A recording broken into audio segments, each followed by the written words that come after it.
This is the best experience with your host, Nick Best, and the Angry Dad. And before we get into these, I'm always angry. You know, that's just one of those things. People always ask that. And if you go back to my podcast, I want to ask that. Yeah, why are you so angry?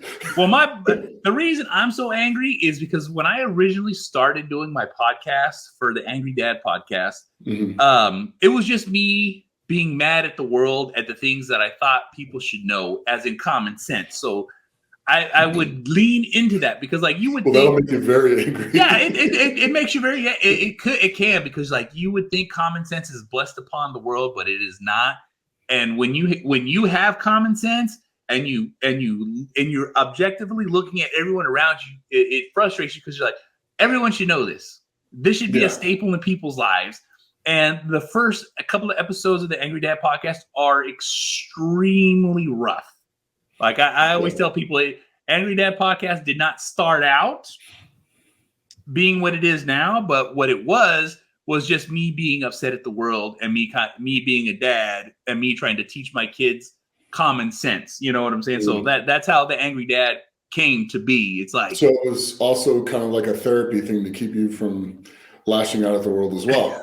100%, 100%. That is exactly like I didn't know I needed podcasting until I started doing podcasting. And then once I started doing I was like, oh, I'm actually relieving my stress and not bottling it in. And then it just, that alleviation that I was having actually started turning into my everyday advice that I would give myself and give to my kids. And then it just kind of morphed into like this motivational, like, get off your fucking ass. Let's get shit fucking done. If like, I always tell people, I have every excuse in the book to not do things, but I never let it stop. Even when I mean like every excuse in the book, I was like I've gone through 2 divorces.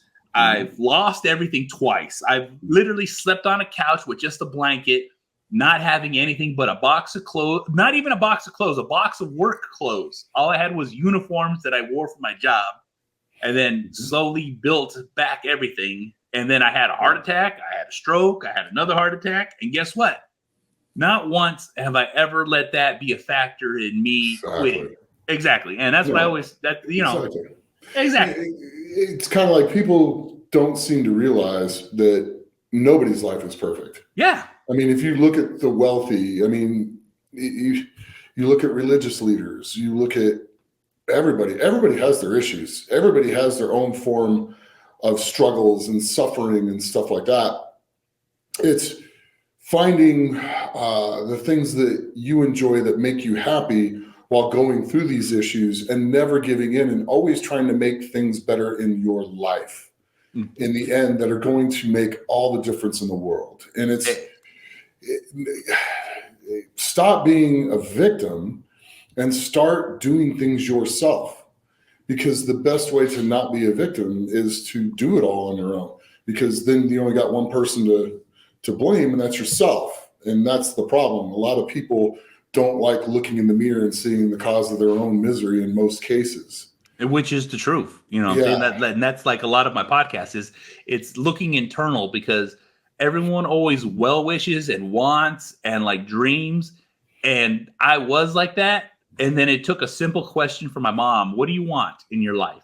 And I told her what I wanted. And she said, then why aren't you doing it? And then I really had to sit there and be like, you're absolutely right. Why didn't I, or why don't I do what I want? Because I had the narrative of like, and I'll tell most people, I'm a father. I have kids. They come first. But the thing is I had to learn what it is to put myself first to be able to put them first. You know what I'm saying? Like once I started taking care of myself, I was able to start taking care of everybody else that's involved in my family. You know, that's one of the biggest struggles that a lot of us have a hard time getting over that leap, because we feel like we have to be this machine to be able to support everyone around us. So like once I figured out my happiness trickles down to their happiness, it took my life to a new level where it pushed me to do things that I would have never done before in my life. Look at this right now. It's at me. Nobody on the other side of the world. Nick's in Vegas, I'm in California, but yet somehow we connected and somehow we're working together and somehow that happened. But that would have never happened if I just sat on my hands and never did anything. No, exactly. And that's also one of the biggest things for people to get over is, okay, well, I want to do these things. I'm motivated to do something, but I don't know what to do. And that's where the inner searching comes in. That's where the inner decisions come in. And that's where if you have desire to be uber wealthy, then like I have a friend who's desired to be uber wealthy and to make $1 million and to have that saved and put away and invested. And his sole focus, and I mean, he was working a door at the time and he wanted to get into security and stuff like that. And he was struggling, going through a lot of issues. And it was just like, dude, just keep doing you, keep making yourself better. And eventually you'll get that security job you're after. Keep going after them, keep trying to get on with the companies. And it took him about 3 years to really get into the private security. And he started getting into it. And then he met a good person. And then now his life is doing really well there. And he's working a ton of hours and he's doing all these things. And he's halfway to reaching that goal. And it's kind of interesting to see what the power of the mind can do and what kind of determination can do when you just put your mind and your effort towards those things. And he stayed on it. It was a grind. And inside of 5 years, it's paying off for him, and kind of proud of him for that. But and it's like that with anything. So just find your thing. I mean, me, it was training and lifting and competing and stuff like that, which is eventually I was able to leave my regular job, which was selling beer and working for a beer company and being a supervisor for them and stuff like that, to now doing this with you and the social media platforms and the YouTube and all the other stuff from that. But it led me to a TV show, which, I mean, I don't know how many times I heard weightlifting's never going to get you anywhere. Yeah. You know, you're why are you doing this? You know, like two ex-wives that are like, you've won all this stuff and you've done all these things. When are you going to stop? And it's like, no, this is what I like to do. This keeps me sane. It makes me happy. And between this and meditation, I mean, it gets me going in the right direction every day. That's it. And I found the thing that I love to do. And now I've been able to sustain myself. I'm not interested in being a millionaire. I do want to have enough money to go on vacations and to do things and to have a decent house, which I already have, and raise good kids, which I'm in the middle of, and stuff like that.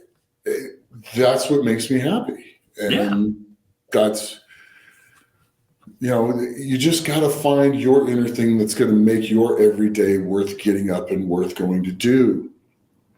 That's mine. And that's the biggest struggle, though, for people, because everybody wants to change everything. Everybody wants to be better. Overnight. First, there is no overnight. Yes. There is no overnight. It's just willing to work and put your things in. Most guys do not get to a world elite level inside of 3 to 5 years. It's usually 10 to 15 years they finally get to that level. And then depending what they do, how long they stay at that level, and what their desire is. You can get to that level, but your desire can be to more get to that level and become well known for it, but not necessarily be one of the best in the world, and use this as an avenue to move to something else. My prime example of that is probably, of all people, Robert Oberst. You know, the Righteous Gemstones are getting ready to come out in June. Most people don't know this, but he got a spot on Righteous Gemstones, and they signed him for another season. So he's going to be on that thing for 2 years, and that kicks off in June on HBO, which is a hell of a show. If you have not seen it yet, it is hilarious. It's a fun Danny show. McBride, God. Yeah, and John Goodman. I mean, he's sitting here telling me how, you know, Atlas is sat on John Goodman's lap and they're hanging out and stuff. So it's a neat thing and an unbelievable, amazing opportunity for him. But that was his thing. You know, he's got to do so many incredible things, and he literally came from nothing as well. I think he's got either 9 or 10 siblings. Sorry, Robbie, if I didn't get it right. But literally living, you know, in a car and having very, very little to having, developing the Strong and Pretty thing and selling the shirts and doing the YouTube and doing the social media and, us cutting 2 different pilots and the one strongest man in history moving forwards and stuff like that. It was just a really neat thing for him. And, Eddie came from a regular, the most part normal family. And, his goal was to become world's strongest man. And he did. Brian came from a good family, a good home, but his goal was to be world's strongest man. And now he's 4 times world's strongest man. So you have to find what you want to do and then do it from there. Eddie won that title and between endorsements and stuff like that, and his YouTube channel and Facebook is making an unbelievably good living. I mean, the guy bought a tank to drive around the streets, and that's pretty amazing. I guess. Which he drives around consistently. You're right. I guess with rubber tracks, you can drive anywhere in England with a tank. Which and if you, I guess in England you can't get a driver's license till you're 17, but if you drive a tracked vehicle, you can drive it at 16. So I guess the plan is when Max gets to 16, Max is going to be driving a tank to school, which is going to be pretty funny. And stuff like that. So it's neat. And I mean, he's done so well for himself. And it's just amazing. I'm really proud of him. And then Brian developing all the businesses off of Strongman and, Evolution Athletics and Undefined Nutrition and, all the YouTube and stuff and the strongest man in history, things like that. He's done a ton with it. And he's one of the few people, I mean, all these guys I still respect. And there's not a lot of people I respect anymore. So people find the motivation from in, find your niche and do it. Like Robert says, till the wheels fall off, That's it. You just do it and do it and do it. And eventually, when you love what you're doing, you're going to be very happy with it anyway. And eventually, you'll make a good living out of it. So it's just one of those things that people need to understand and follow themselves. And that's the biggest thing, is finding the search within yourself to find what it is that you're that interested that you want to do every day with the same fun and vigor that you do everything else in life with. And that's what you move into. Which is the truth.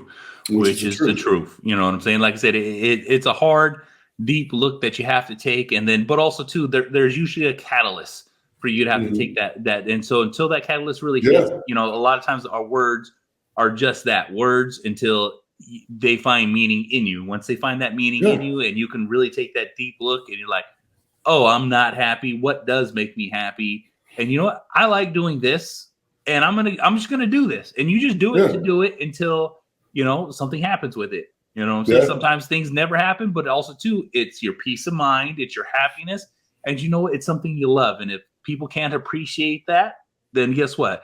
You need that. It lets you know who you need in your life and who you don't. It's very true. Very true. And people come and people go. Yep. And friends that take you away from doing what you love, intentionally knowing it's going to hurt that, need to become acquaintances. Exactly. People pushing you into that direction, encouraging you to do those things and helping you do those things, or making it possible for you to have the time to do those things and still be involved with you. Those are the people that stay your friends. Yes. And it's not like when they become acquaintances, you don't ever speak to them again. It's just, they just take a lesser role in your life because you're moving in a direction. Yeah. You know what I'm saying? And that's the truth. And that's the truth. You know what I'm saying? And before we go any further, because I definitely I had a question. That got deep real quick. You know what I'm saying? So we understand that. But before we go a little too farther, because there is a question that I specifically had. Oh, okay. We do that. Okay. Go ahead. All right. So before we get into that, I want to read our sponsors, and we are thankful for our sponsors. Barbell Apparel, a premium athletic wear engineered for performance with a tailored athletic fit, refined clothing for athletic body types. So there'll be a link in the notes. Make sure you use it's barbell/best. Yes. All right. And then we have Evolution Athletics, supportive gear owned by Brian Shaw, 4-time world's strongest man. He believes in all the athletes and support their journey towards greatness. And guess what? Nick is wearing an athletic shirt. You see the banner behind him, but you know what? Every piece of equipment that Evolution Athletics make is the highest of premium. And God damn it, if it wasn't for that I used a soft belt, and that soft belt jumped me up so much in weight and things that I do because it's so much more comfortable than your standard soft belt. So links in the notes. Make sure you guys go check it out. And you always see Nick sporting the athletic gear in all his videos. Mm-hmm. Also, too, if you want to be coached by a 10-time World's Strongest Man competitor, a Masters World's Strongest Man, a World Powerlifting Champion, well, guess what? Nick is taking on clients. If you want to get trained by the best, someone with the years of experience, and especially for the Masters competitors out there, I am definitely talking to you, Master competitors. If you want to feel better, train better, and be better, well, guess what? Fill out the form in the link and get hooked up with Nick. And if you want Nick at your event, well, guess what? We will show up. He will show up.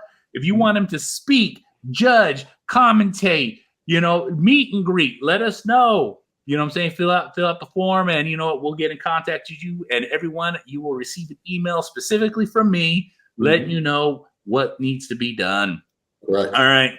Now, with the sponsors being read and all that good stuff being said, while we were at World's Strongest Man not that long ago, the biggest question, like I said, the biggest question you touched a little bit on when we was getting a little deep, but it was the strongest man of history. Everybody, and this is not just World's Strongest Man. This is everywhere we go. The first question is, when we're getting a second season? When are we going to see you on TV again? What is happening? Why haven't we seen you again? And you know what? Like I said, you always tell people the same thing. It's like, hey, unfortunately, when it happens, when it happens. But, Nick, can you answer that for everybody just so we can kind of let them know what's going on? Okay. Well, I mean, the History Channel's reached out to us a couple different times, all four of us. And every time they reach out to us, we're like, yes, we're interested. We know they had the budget ready to go. We know they had everything they wanted us to do for season 2. And the signatures that needed to go down on the paper from their executives just didn't happen, which it's fine. I mean, it is what it is. We still all want to do it again. I mean, clearly when we go and do axe throwing and somehow my back gets waxed with a bare palm, we want to do this stuff together. They just got to pull the trigger. So if you want to see it, let the History Channel know your displeasure that there is no season 2, and do it to the point to where they get sick of it. That's probably going to be the way you can get that through to them the most, is that you want to see it and there's a built-in viewership for it. Like I said, we all want to do it. We really do. We want to go up and finish off what we were supposed to go do in Canada. We want to redo the pilot that really nobody got to see, stuff like that. And then there's like 2 or 3 different countries in Europe we're going to go to this time, do 2 episodes each country, that type of stuff. So we want to do it, but we're waiting on them to pull the trigger. So everyone out there, go to the History Channel, email everyone you need to email, and let them know that you want a second season. Because let me tell you, like, that was my introduction to Nick. Because like when I was, first of all, we all know who Brian is. We all know who Eddie is. We all know who Robert is. But the thing is like, until I watched that show, and I knew of you, Nick, because I've watched World's Strongest Man. I've seen, like, since I was a kid watching it grow up. But the thing is like, sometimes when you watch these shows, the way they just kind of just move along. But when you get these large men like all 3 of the guys, my introduction to you was really at World's Strongest Man of History, where I got to like intimately know who you were. And they brought you in as the older gentleman, the more experienced, you know what I'm saying? And Okay. but hey, experience trumps age every time. Well, yeah, sometimes. Sometimes it's pretty hard to just beat flat out raw talent too. So I mean, but you go out there with the heart, desire. I left everything there. I mean, there wasn't one thing that I just didn't try with everything that I am. So Well, that T-toss was my favorite because like you saw that throttle get kicked up. You know what I'm saying? Yeah. That was a great episode because like I said, it's like I said, the amount of like I can only imagine how much shit talking was really happening behind the camera because we only got a glimpse of it in the camera. Yeah. So yeah, I mean, it'd be funny. You know, what'd be really funny is if they let Rob Warsoff go and re-edited everything. That he filmed. I would love to see that. Yeah. And see what his actual because he was directed to do things the way they wanted it to. I would like to see his flat out undirected versions and see his vision of what he really wanted all along. Because as funny as those shows were, they'd probably be 10 times funnier because there's so much stuff that hit the floor. Oh yeah. You know, I was always surprised there was never a DVD set of that show. You know what I'm saying? Yeah. That right there, a DVD set and being able to get it autographed by every one of you guys would have been like one of those most cherished things. Like I could only imagine how many people would be coming up with you guys with a DVD set trying to get all 4 signatures. There's a few of the picture of the strongest man in history with the 4 of us on there, and it says there's probably 40 or 50 of those signed copies around. I got one up on my wall, and I still got one extra left upstairs. And I know Brian's got a few, and I know Eddie's got a few, and I know Robbie's got a few. But you know, it's kind of hard to get us all in this. We're like herding cats, so getting us all in the same spot. I mean, 3 of us were at Worlds, not the 4th. Exactly. So we'll get. And you guys weren't even in the same spot because you guys are all required to do different things. So it's like you're there, but you're not like literally. You get like moments, like literally moments, because Eddie's doing TV, Brian's competing, and you're doing meet and greets, and it's like extremely difficult. Like when we were at the Olympia last year, it was you, Brian, and Robert. And we like that was just a brief moment in time too, because like as soon as all 3 of you guys are together, the mob around us just grew. There was already a line to see Robert, but all of a sudden when it's all 3 of you guys, the crowd was just tremendously larger. Yeah, and then all the antics start, and it's just fun. It's just fun. It really is. It's special. But yeah, the chemistry between all 4 of you guys is just unparalleled because, like I said, it definitely translated through TV. And like even when you guys do your YouTube videos together, but all you guys gathered up at Brian's house, it was like I said, it was almost like mimicking the shows. Like we're right back where season 2 should have done picked up. Because I think it would be fun to do some of Brian's feats of strength. Oh man! And reenact a lot of those at his place. Actually, some of the crazy stuff he's managed to do because. I mean, between him and Eddie and even Robert, you know, we've all done some pretty nutty things. So it'd be kind of fun to do that with Brian's because I mean, he's got so many of them. Definitely. Well, you know, since we've answered that question pretty much on the head right there. What is the next event that like I said, I know the Shaw class is coming up. Is there anything before the Shaw class is coming up that we're going to actually be attending? That the public can go to, maybe the Fit Expo. We might go down and do the Fit Expo, and then I'm going to do a talk to young boys and young people at a camp here in Vegas. Nice. Just about not letting things in life slow you down. There's nothing you can't accomplish. Yeah, a little motivational speaking to help the kids out. Exactly. That'd be nice. You know, it's actually just coming across something. I was watching the fights on Friday or Saturday for UFC, and UFC is going to be having their UFC X Fest, where it's going to be Fan Fest for UFC. So maybe we'll make a little appearance there. Yeah. And you know what I'm saying? Because like I said, you're actually pretty well into the UFC and into the scene because like they've already invited you to a couple of their shows. Yeah. And you know what I'm saying, you know a good amount of the fighters already. I know a few. Just a few, you know what I'm saying? Just a few. I know a couple of them. That's it. So if anyone working for UFC is listening to this podcast, understand, reach out to us. Yeah, and I think it's owned by the same company that owns World's Strongest Man now as well. So Okay. I know they're doing like tie-ins and stuff like that.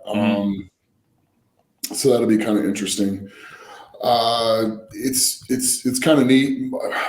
My biggest thing that I'm the most anxious for is Bella Mir to graduate college. Yeah.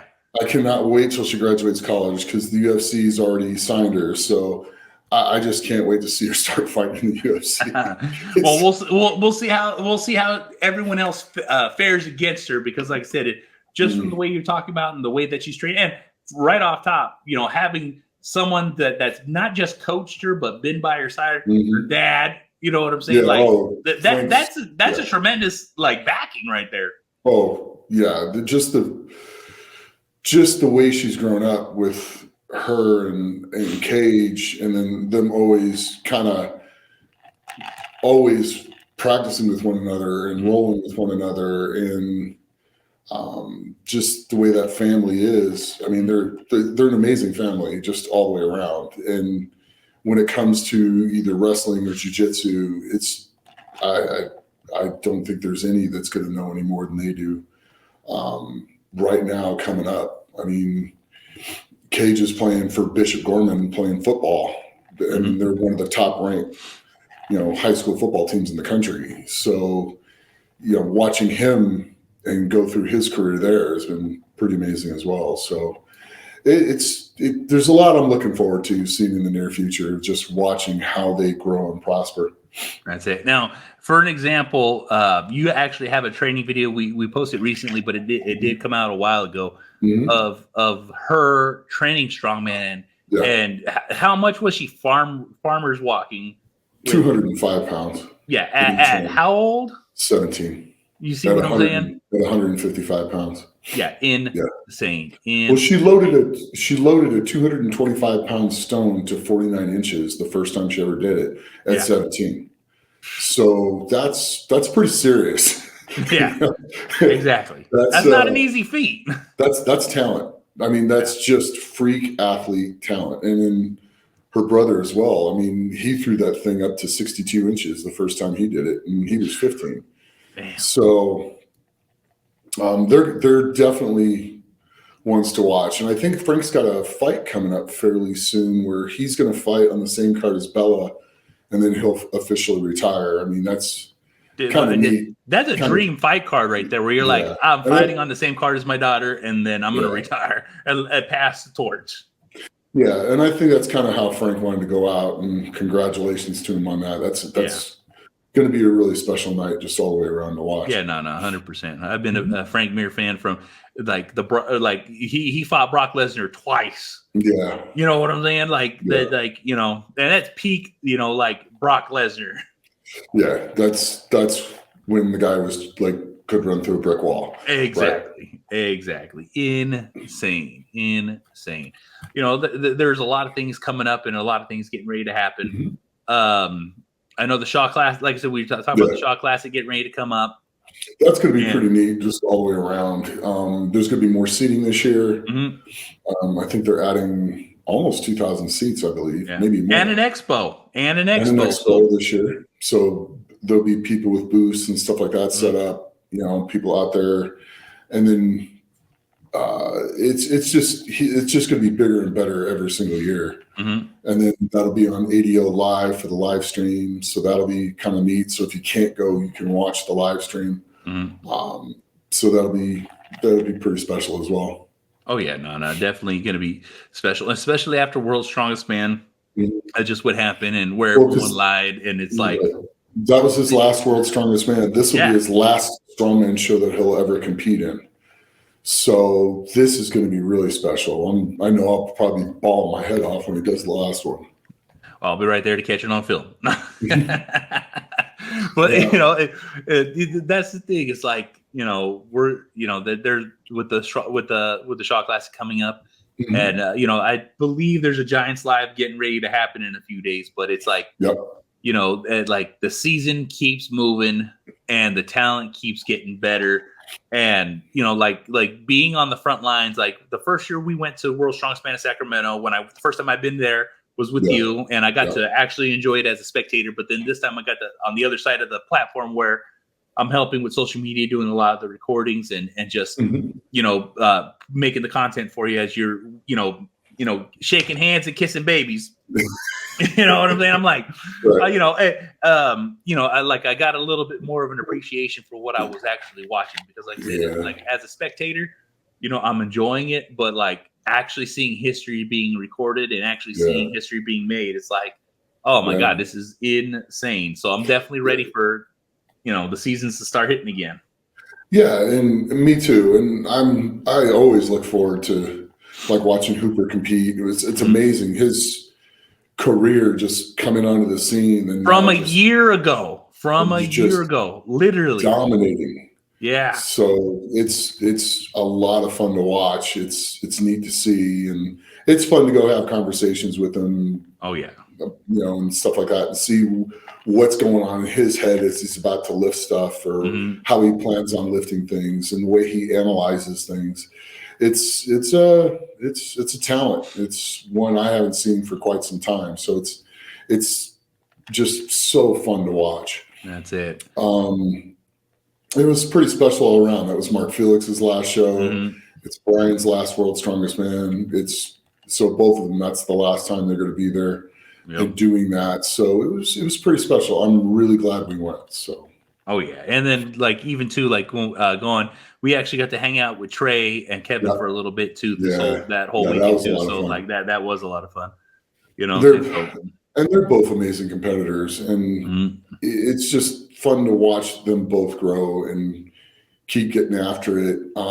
Trey, I think Trey has the ability to win that show someday. Couple things need a little bit of improvement, but he's got everything he needs to do it. So the tools are there. Tools are there.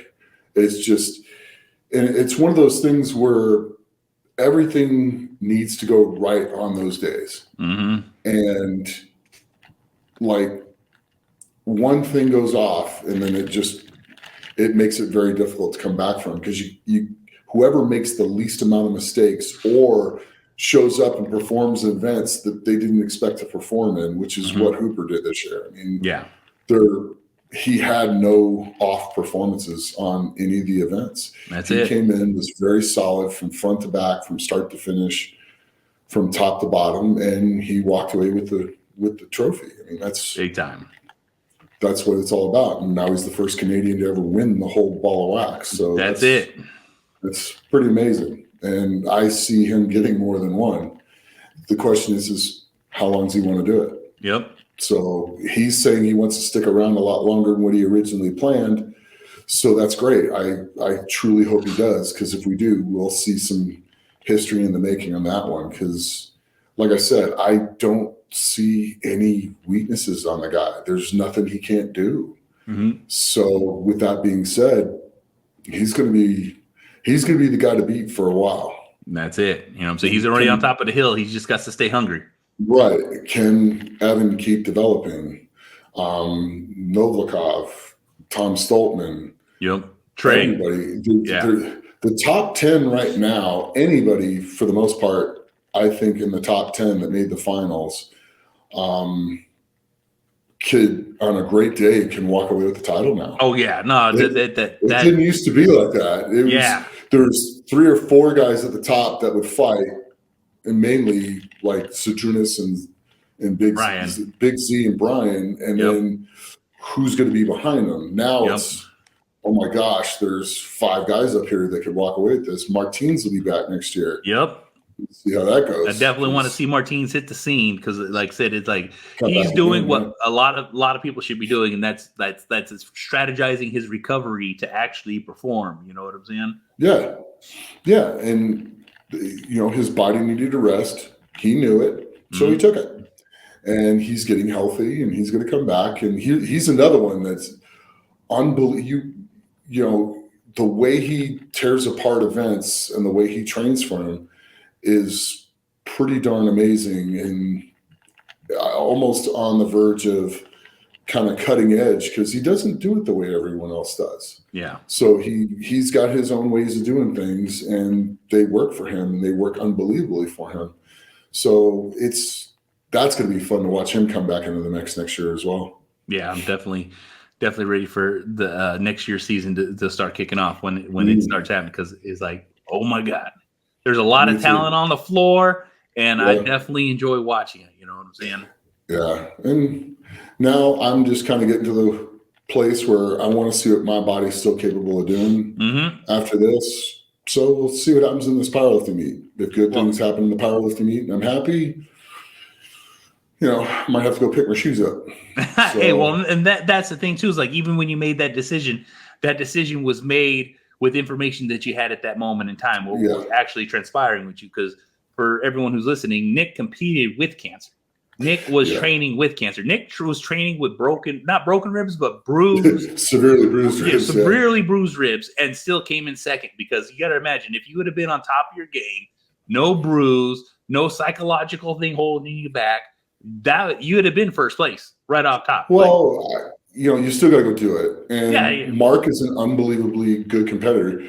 You can't make a mistake. Yeah. And the two of us have the same strengths. We have the same weaknesses. And we're very evenly based. So my goal was, I knew the only person I had to really flat out go after was Mark. And I was training for the strengths and training for the weaknesses. And, you know, there is no excuse. Yeah, at the end of the day. But I was watching you train. I was recording you train. And goddamn it, you was firing on all cylinders all the way up to that point. You know what I'm saying? But like I said, after this powerlifting meet, we'll reassess. Because guess what? That's what we're allowed to do. You know what I'm saying? I'll say that. I'll say this now. If 1,000 kilos go down, I will probably be at OSG. That's what I'm talking about. If 1,000 kilos doesn't go down and it's close, we'll see. But that's it. You know, I got to see what my body's willing to do. I mean, I love doing it. I live for it. Yeah. So and I enjoy the process. So the competing is the reward to the process. That's it. So, you know, we'll see. That's it. All right. With that said, Nick, hit these people with those words they need to hear. I got to finish chewing my eyes. Goes like that. Nice and cool. Hey, thanks for watching. If you like, share, subscribe, like, share, and subscribe. And as always, train hard, train smart, and go out there and strive to be the best you can be.